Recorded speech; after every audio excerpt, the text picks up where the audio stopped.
Welcome to Hands on Health, the podcast all about living your healthiest life on the coast. I'm your host, Felicia Struve. In this episode, oncology social worker Mari Montesano interviews Di Stuppy.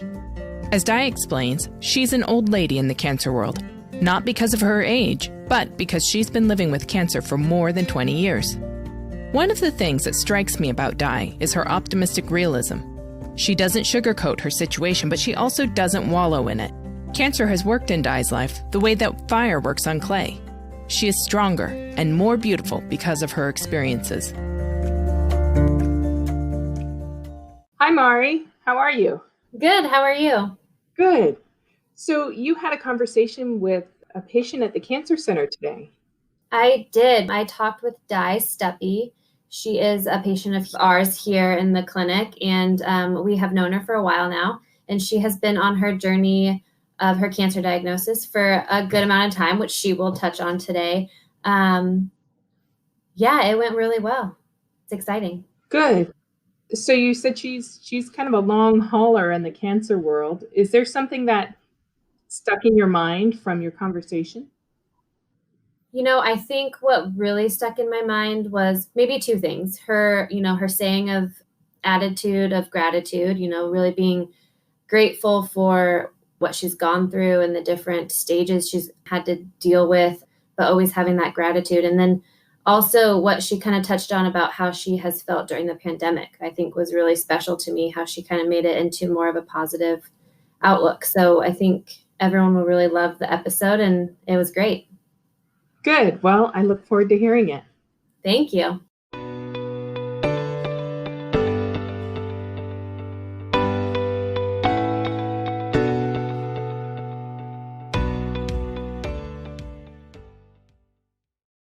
Hi, Di. Thank you for meeting me here today. Thank you. Good to be here.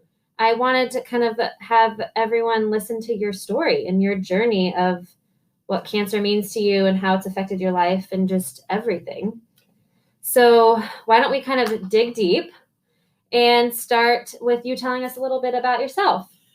Well, I got an early start in human resources as a young woman. I grew up in the Midwest, right in the heart of the map of Kansas City. And so I started young in administration in the human resource area at Russell Stover Candies. I worked at the headquarters there. Aww. So I was born and raised there and moved out here with a fiance in 1980. The second night that Mount St. Helens erupted. Oh. So that was my initiation to Oregon. And then I went to work for Portland Teachers Credit Union, which is now On Point. And I was there 10 years as their first HR director. So I've got an HR background of over 32 years. Love it here. I feel like I'm an Oregonian more than a Missourian. So that's a little bit about my upbringing. So family is still back there. Okay. So I was kind of the wandering sheep who wandered out here, and I have no regrets about that at all. So I don't blame you. No. Well, how about your cancer journey? What has that looked like for you? Well, I started young on that too. I'm very fortunate and very blessed. I will have 22 years this coming June. Wow. I was actually, I found the lump in my right breast on my own, showering one day.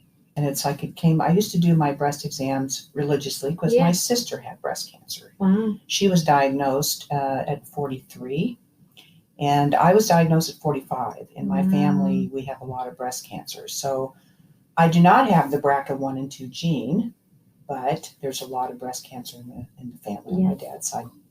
I was in the shower one day. I found the lump and I was in between jobs. And so I had insurance, but I went to the doctor and he said, when you get employment, when you're finally employed, he said, I'm not going to say the T word or the C word. He says, I want you to get another mammogram and another exam, and let's see where you are. So I was very fortunate to have a good doctor up in Portland named Nathalie Johnson. Oh, yeah. She is a wonderful, wonderful woman and a doctor. Her mother died of breast cancer. Mm-hmm. So Dr. Johnson takes it very personally. I was so fortunate to have my journey start with her. We did, we thought it was a cyst. She said, quote, "It walks like a cyst, talks like a cyst," probably is. They did a biopsy. Even after in the recovery room, she said, "We all think it's a cyst." 48 hours later, she called me and said, "We are in complete disbelief. You have a malignancy." And she said, so I was diagnosed with ductal carcinoma in situ, which is the milk ducts. And so we did 3 surgeries trying to get clean margins. Unfortunately, we didn't. And it also spread to my lymph nodes. So we had, in 1999, I was officially diagnosed. Now I'm tying in my career with this because I was also, by that time I had started a new job. A month later, I was diagnosed with breast cancer. Oh my gosh, that's a lot. So I had to announce that to my new employer. Yeah. And it was interesting to bring the process into the place of employment. My goal was to prove that I could work, be productive, and get to work most every day. And so I did. Wow. I had chemos on Friday afternoons every 3rd week, so I'd take the afternoon off. My surgeries were on Fridays. I came to work on Monday. I mean, it doesn't surprise me knowing you, so it does not surprise me. No. But bringing it into the place of employment, I think a lot of times people are very scared, and people have lost their jobs because their employer doesn't feel. So I, as much as I could, brought it into my place of employment. I was a new HR director. I was there for the employees, and also I needed to be there for myself. So the best thing that ever happened to me was to continue. Now, this is not for everybody, but to continue to work. I was 45 years old. I felt I had a lot to give to my profession. And I also had good docs. So I just said, I remember I told my team, I said, "You have got to get me to work every day. I'll do my part to do that. Please do your part." And sure enough, we did. Other than chemos every other Friday, and I have surgeries on Friday, get back to work Monday. So that is kind of I'm unique in that so many people have to stop working. I didn't feel well. I had chemo on Fridays. By Sunday, I kind of felt flu-y, kind of a little bit icky. By Tuesday noon, I was out of it. And I had 2.5 good weeks. The best distraction for me was to continue, this is not everybody, to continue to be in the place of employment was the best distraction in the world. And a lot of people do say that they need to work because it just provides them with that interaction with people to feel a little normal, to go to work and do something. Yes. And I think the employees were amazed, and they were also part of my support because they said, "We just don't know how you're doing this." I said, "You all are my incentive to come to work every day."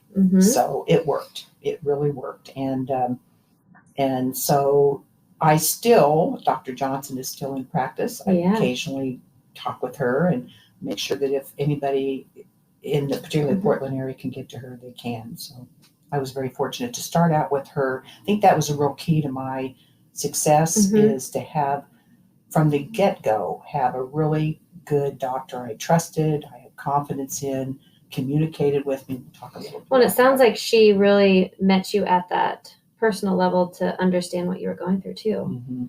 With her mom going through the same thing. Yes. And she has twice. Yeah. She's and that's what breast I've heard. cancer twice. I mean, we have a lot of patients that absolutely love her. Yes. Well, and how has your cancer journey kind of affected just your whole outlook on life in general? Well, I think that one time I had an employee come in. I think what it's done, when I was 45, I look back on almost 22 years ago, and like any 45-year-old, I was in the height of my career. I was more focused on just excelling at my profession, and I had a lot of networking I did with other HR people. But what I wasn't doing that I learned quickly how to do, and it changed me. When you're young, when you're working, there's this disconnect between mind and body. Okay. It was for me. Yeah. And what I learned through that is in order to take care of this, I had to get this in order. I had to get my mind focused.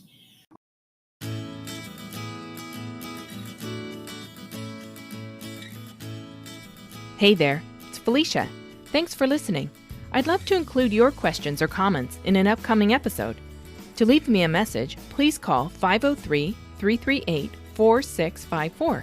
If you've got a health question, I'll do my best to get you an expert answer. Again, that number is 503-338-4654. Now let's get back to our guest.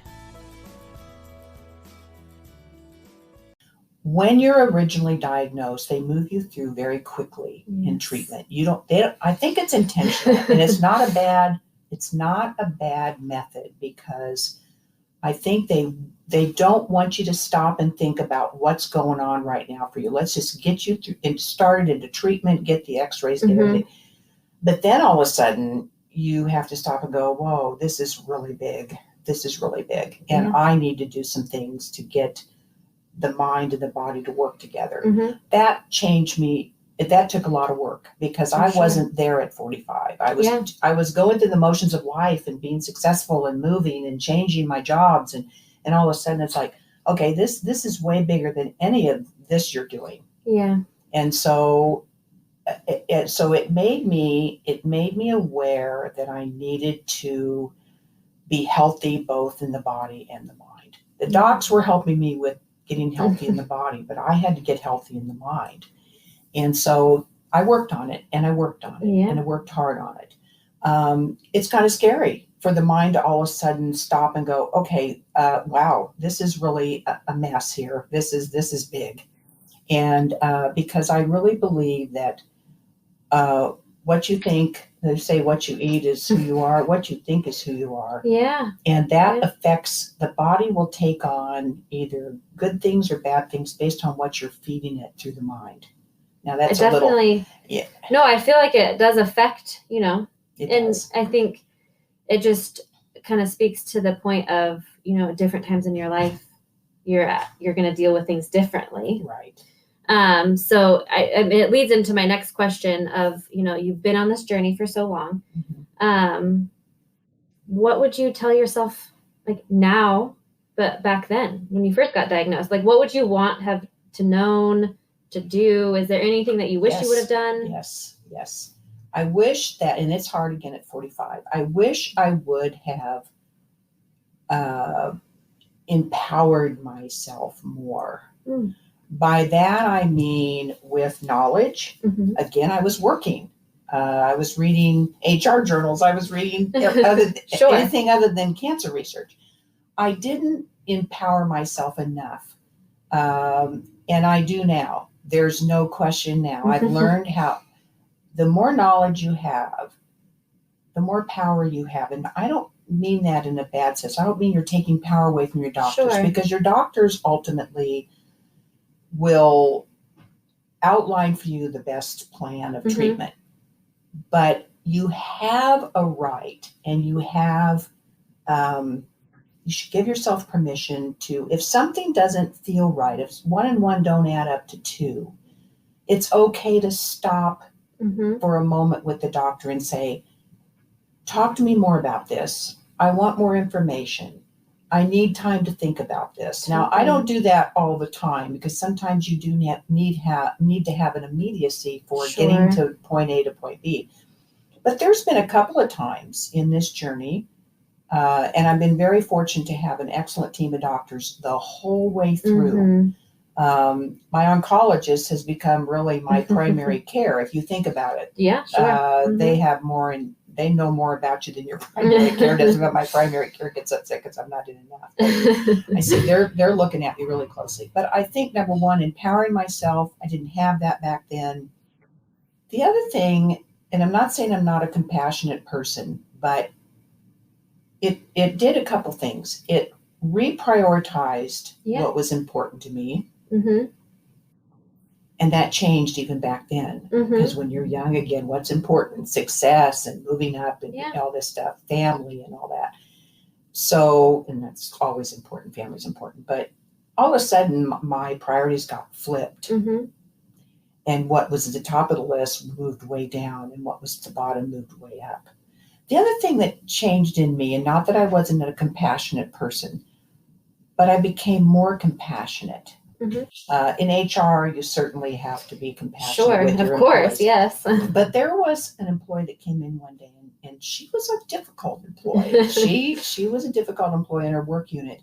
And she came into me and she goes, I'm going to say something to you. And I thought, I'm in big trouble. She said, you're a kinder and you're a gentler person. Wow. Having gone through this. And she had tears in her eyes. And she said, not that you weren't before, but it's changed you for the better. Wow. And so when somebody like that says something like that to you, you feel like maybe I'm making some progress here. Maybe I really am going in the direction that I need to be going and I want to be going with this journey. It was hard. I actually, as I said, I brought the cancer journey into the workplace. They saw me shave my head. They saw me not wear hats and be bald for close to a year. And I think what that did was it made them feel like I could do this too if I had to. Yeah. I could do this too. And so it gave me strength. They gave me strength. I gave myself strength. There was a lot going on in that period of time in my life. When you showed vulnerability. 40s. Yes. And that's huge. Yes. And I think that was the more compassionate part of me to go, okay, yeah, I'm human, guys. Yeah. I'm the HR person here, and I'm in management, but I'm also a human being, and I'm going through a lot. But I adopted an attitude of gratitude. I did. That. Yeah, I like it. An attitude of gratitude, and I was thankful for each hurdle I got over. I was thankful for each day. I've lost a lot of people, Mari. Yeah. I've lost a lot of people in my life to this disease of all different kinds of cancers. And I've always wondered, sometimes you wonder, why me? Why am I here? And I don't have any magical answers for that, but I do think attitude is everything. Yeah. It's about 80% of the journey. The other 20% is good docs, okay, good drugs, and a little luck thrown into the bowl. Yeah. But 75 to 80%, I truly believe, don't forget to laugh at the ridiculousness of some of this stuff. Like I'm sitting here with hair trying to grow. Which looks great. Well, it's a little fuzzy, but I'm constantly humbled. I'm constantly, this is a humbling journey, and you need to be humble on it. You need to sometimes just stop and say, sometimes you need to say, I need to do exactly what the doctors are telling me. Exactly. Because for me, it needs to make sense. Yeah. And if it does, I'm all in. And if it doesn't, just talk to me. Yeah, just talk to me and tell me how this works. And so knowledge, attitude, good docs, and I've lived a long time. I've lived way longer than most people. And I'm thankful every day for that.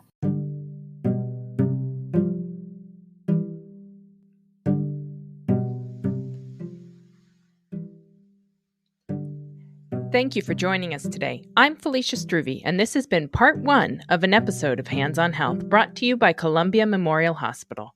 Join me for part 2 next week.